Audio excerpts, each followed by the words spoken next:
D R study centre में आपका बहुत बहुत स्वागत है बच्चों। आज हम देखने वाले हैं कक्षा 8वीं का आदर्श प्रश्न पत्र हम गणित का लेके आ चुके हैं।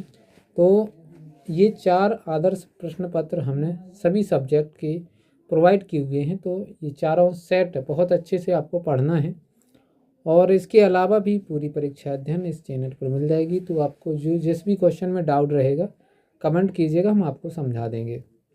सभी सब्जेक्ट की परीक्षा अध्ययन मिल जाएगी और जिस सब्जेक्ट की नहीं मिल पाती है तो आप टेलीग्राम ग्रुप पर जुड़ जाइएगा, उस पर उसकी पीडीएफ फॉर्मेट आपको प्रोवाइड कर दी जाएगी। तो चलिए हम स्टार्ट करते हैं देर ना करते हुए।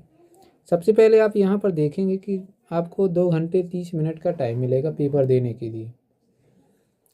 पूर्णांक रहेगा 60 नंबर का, सभी विषय का होगा। ये 60 नंबर के पेपर आपके होंगे और 2 घंटे 30 मिनट का टाइम मिलना है आपको।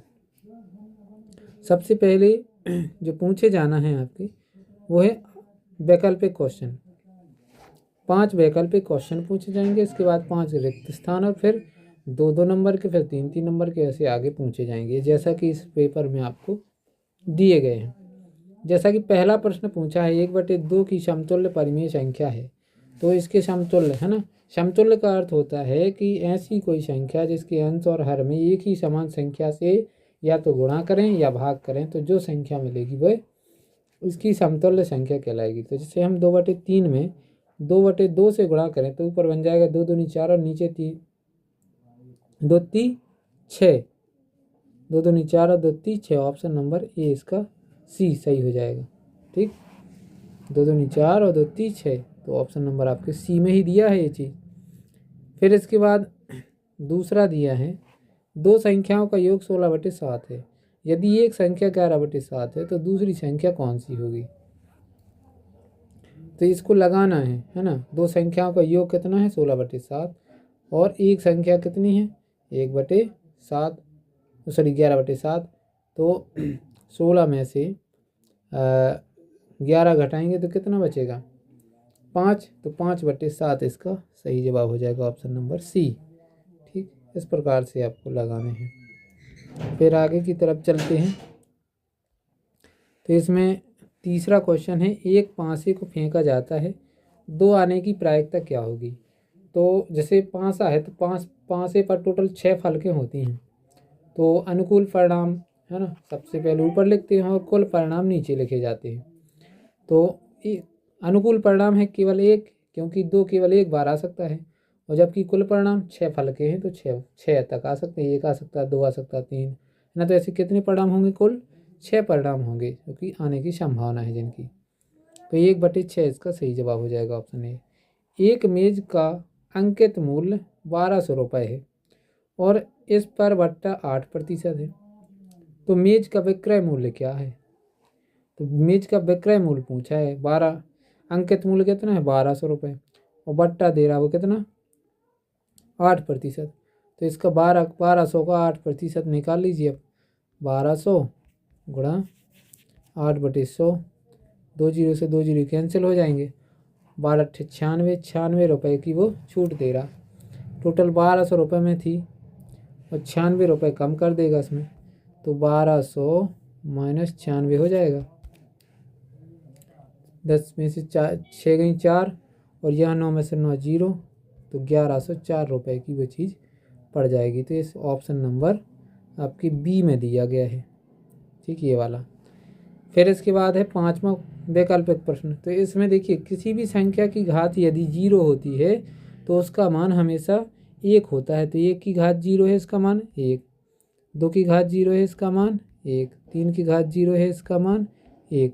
1 1 1 कितने हो जाएंगे, टोटल 3 हो जाएंगे। इसका सही जवाब हो जाएगा 3। ऑप्शन नंबर डी में दिया है। अब आगे की तरफ चलते हैं। तो खाली स्थान पूछे गए हैं। खाली स्थान में एक समबाहुभुज का बाह्य कोण 30 डिग्री है, तो इसकी भुजाओं की संख्या कितनी होगी। तो हमें पता है कि जो 360 में हम बाह्य कोणों से भाग करते हैं तो भुजाओं की संख्या मिल जाती है। 3 से काटेंगे, वह 0 से काटेंगे 0, 3 एकम 3, 3 एकम 3 और 3 दूनी 6, 12 इसका आंसर हो जाएगा। टोटल कितनी भुजाएं होंगी 12 भुजाएं, तो इसमें आपको 12 भर देनी है।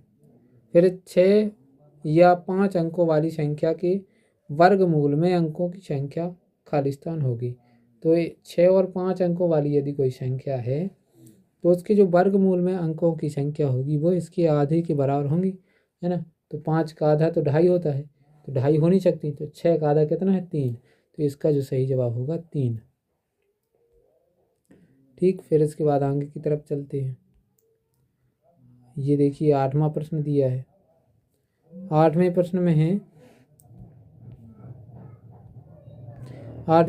है -1 की घात 16 यदि किसी भी संख्या की ऋणात्मक घात मतलब किसी भी ऋणात्मक संख्या की घात सम संख्या में हो तो हमेशा वो धनात्मक रूप में बाहर हो जाती है। ठीक, तो प्लस का 1 आएगा, इस प्लस को लिखते नहीं है तो केवल 1 लिख देंगे। और यदि यहाँ पर सम ना हो के विषम होता तो फिर ऐसी कंडीशन में क्या होता है, माइनस की संख्या बाहर निकलती है। तो यहाँ पर क्या भरना था आपको, केवल 1 भर देना था। ठीक, आगे है 9वां क्वेश्चन।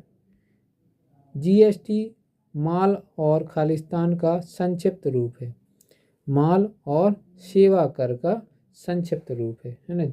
जीएसटी की फुल फॉर्म आपको याद रखना है, गुड्स एंड सर्विस टैक्स, याद रखिएगा। फिर 10वां प्रश्न है, बेलन का पृष्ठीय क्षेत्रफल खालिस्तान होता है। तो बेलन का पृष्ठीय क्षेत्रफल 2πr × r+h होता है, ये आपको याद रखना है अच्छे से। फिर आगे चलते हैं 11वां प्रश्न की तरफ। तो 11वें प्रश्न से आपके 2-2 नंबर के प्रश्न दिए गए हैं। इन प्रश्नों को आपको अच्छे से समझना है ना, और इनको लगाना है, अपनी कोशिश करना है घर पर लगाएं। और यदि आपको इन प्रश्नों में से किसी भी प्रश्न में डाउट रहे तो कमेंट कीजिएगा, हम उस प्रश्न को आपको अच्छे से समझा देंगे डिटेल से। ठीक, तो फिलहाल में इन प्रश्नों को आपको खुद से सॉल्व करना है, खुद से सॉल्व करने की कोशिश करना है। यहाँ पर ये 19वां देख सकते हैं, 20, 21, 22, ठीक 23 प्रश्न टोटल पूछ